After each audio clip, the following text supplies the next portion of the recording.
ఇందాక లేదో చెప్తా అన్నారు, ఇంకొక ఇన్సిడెంట్ ఇది అన్నారు. నంది హిల్స్ మీద చేస్తున్నాం. నంది హిల్స్ అని ఉంది, యలహంక దాటి వెళ్తే అక్కడ ఎక్కువ షూటింగు. పాట ఏంటి, చందమామ రావే జాబిలి రావే పాట ఉంది కదా. అవునవునవును. ఈ అమ్మాయి ఇంత చిన్నపిల్ల, ఎవరు ఓకే, ఇప్పుడు హీరోయిన్ అయిపోయింది, పెద్ద హీరోయిన్ అయిపోయింది, మీనా. ఇంత పిల్ల. ఆ సినిమాలో ఆ సాంగ్ అదే కదా, చందమామ రాజు. దానికి ఒకటి ఉంది, అది చెప్తాను నేను. చాలా ఉన్నాయి దీంట్లో. అవునా. సరే, ఇది జరుగుతుంది. ఇది జరుగుతున్నప్పుడు లంచ్ బ్రేకు. నాకును విశ్వనాథ్ గారికి సపరేట్గా ఒక వంట అవుతున్నాడు, సత్యం అతను. ఉల్లిపాయ లేకుండా, వెల్లుల్లి లేకుండా ఏవో ఉంటుంది. ఆయనతో పాటు నేను, మా ఇద్దరికే. సరే పెడతారు, తింటారు, రొటీన్ ఇది. ఇదేదో ఒక సీన్ అయిపోయింది, చాలా ఇలాగ ఉన్న సీన్ అనమాట. బ్రేక్ చెప్పి అందరూ వెళ్ళారు భోజనం చేయడానికి. నేను కూడా కొంచెం అటు వెళ్ళి వచ్చేసి చేతులు కట్టుకొని వచ్చి చూస్తుంటే వీళ్ళు లేరు. సత్యం పెట్టిన కుర్రాడు అన్ని రెడీ చేశాడు. ఎక్కడ గురుగారు అంటే అక్కడ కూర్చున్నారు, రావట్లేదన్నారు. అక్కడ కూర్చున్నారు ఆయన కింద కూర్చొని ఆ వ్యాలీ పైనుంచి కొండ నుంచి కిందకి చూస్తున్నారు, ఇలాగా ఒక రకంగా ఇలా చూస్తున్నారు అనమాట. ఏంటి నా భోజనం కూడా రావాలో చూస్తున్నారు అనుకుంటా. అటా వెళ్తే ఆయన ముందు నుంచి అలా తెలిసి ఆయనకు తెలిసి ఉండేది చేస్తుంటే ఈజ్ క్రైమ్. ఓ, ఇది ఆ యాక్షన్ అనుకుంటూ is on tears. Okay okay okay. అంటే దాంట్లో ఇంకా రాలా ఆయన. ఆవిడ వచ్చేసింది, సుహాసిని వచ్చింది, ఈయన రాలా. ఇస్తే నన్ను చూసి వస్తాను, వచ్చేస్తాను అప్పుడు బయలుదేరింది. అలా ఉంటుంది ఆయన వ్యవహారం. ఓ, ప్రతిదీ ఆయన ఫీల్ అవుతారు, అని ఫీల్ అయ్యే ఆర్టిస్టులతో అయినా సరే. ఎస్. ఓ, ఆయన చేసిన తర్వాత ఎవరు చేసినా కూడా ఆయన చేసింది బాగుంటుంది అనిపిస్తుంది. అదే స్వాతిముత్యంలో జరిగింది. స్వాతిముత్యంలో ఒక ఇంపార్టెంట్ సీన్ ఒకటి ఉంది. కమల్ హాసన్కి వీరభద్ర డబ్బులు ఇవ్వడుగా, అసలు ఇస్తుందే ఇవ్వకుండా ఇచ్చేస్తున్నాడు కదా.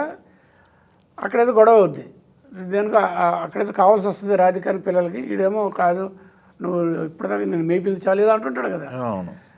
అప్పుడు రాధిక కర్ర తీసుకొచ్చి ఇచ్చి కదా కొడతాడు, కొట్టినప్పుడు కర్ర పట్టుకొని ఆపేసి ఏం అడ్డం వచ్చేసి రివర్స్ కర్ర ఇస్తుంది కదా. ఆ సీన్కి ఇక కమల్ హాసన్ రావాలి, ప్లానింగ్ అంతా చేసుకునే ముందు నన్ను పిలిచి, రఘు చేతులు పట్టుకో కెమెరా అన్నారు. సార్ చేతులు పట్టుకోండి సార్. మీరు చేతులు పట్టుకోమంటారు ఏంటి సార్ అంటే, ఏమయ్యా నువ్వు చాలా ఫైట్లు గిట్లు చేసావు కదా, పట్టుకో, నీకు అర్థమవుతుంది పట్టుకున్నా. ఆయన చేసి చూపించారు. ఎటు వెళ్తే అటు వెళ్ళిపోవాలి కెమెరా, నన్ను ఫాలో అవ్వమన్నారు అంతే. ట్రాక్ అండ్ ట్రైల్ లేదు ఫిక్స్డ్గా. ఆయన అటు ఇటు రాధిక రావడం ఇవ్వడం, కొట్టుకుంటూ వెళ్ళి కర్రతో లోపల పడుస్తాడే, అంతవరకు అద్భుతంగా చేశాడు. అది అన్నీ నేను క్యాచ్ చేసుకుంటూ వెళ్తాను అంటాడుగా, లంబడీకి అనుకుంటా.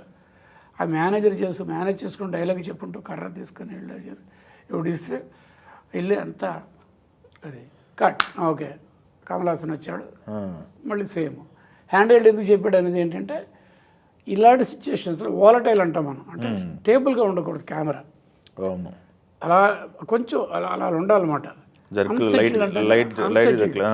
అన్సెటిల్డ్, అందుకని హ్యాండ్ హెల్డ్ చేయమన్నారు. రెండో దగ్గర ట్రాక్ చేయడం, ఆ టైమింగ్ అంతా సెల్ఫ్ టైమింగ్, నాది ఆయన రిహార్సల్ ఫాలో చేస్తాను. వచ్చాడు కమల్ హాసన్ వచ్చాడు, చేసి చూపించాడు ఆయన. నేను కూడా కెమెరా రెడీ చేశాను. టేక్ ఒకటి 2 సార్లు కమల్ హాసన్ వెళ్ళాలనుకున్నాడు, టేక్ చేశాడు. కట్ అయిపోయింది. బ్రేక్ అన్నారు ఆయన. ఎవరో వెళ్ళిపోతున్నారు. అసిస్టెంట్ డైరెక్టర్లు నా కెమెరా స్టాండ్ దగ్గరికి వచ్చి, విశ్వనాథ్గా చేసినంత బాగా కమల్ హాసన్ చేయలేదు కదా. ఓకే, అంత గొప్పగా చేసి చూపిస్తారు. వాళ్ళిద్దరు ఎలా ఉండేది సార్, వాళ్ళిద్దరు బాండింగ్ ఎలా ఉండేది? కమల్ హాసన్ గారు, విశ్వనాథ్ గారు చాలా సినిమాలు చెప్పాలి.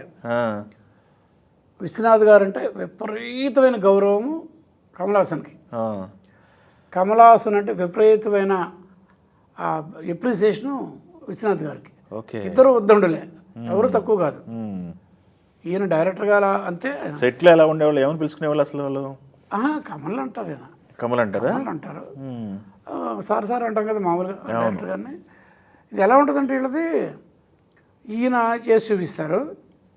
కమల్ తక్కువ కూడా అండి, బాలచంద్ర గారి క్యాండిడేట్ కదా, గొప్ప నటుడు, గొప్ప టెక్నీషియన్ కూడా. వాళ్ళిద్దరి మీద ఎలా ఉంటుంది, ఈయన ఇంత చేస్తే కమల్ హాసన్ వచ్చి ఇంకొక పిసరు ఎక్స్ట్రా చేయడం, ఇంకా బెటర్మెంట్కి. ఈయన చేస్తే ఈయనలో ఊపు వస్తుంది. కమల్ అదే బాగుంది, ఇటు చూడు అని చెప్పి ఈయన కొంచెం పెంచుతారు. ఇద్దరు కలిసి వచ్చాడు అక్కడెక్కడ ఉంటుంది సీను.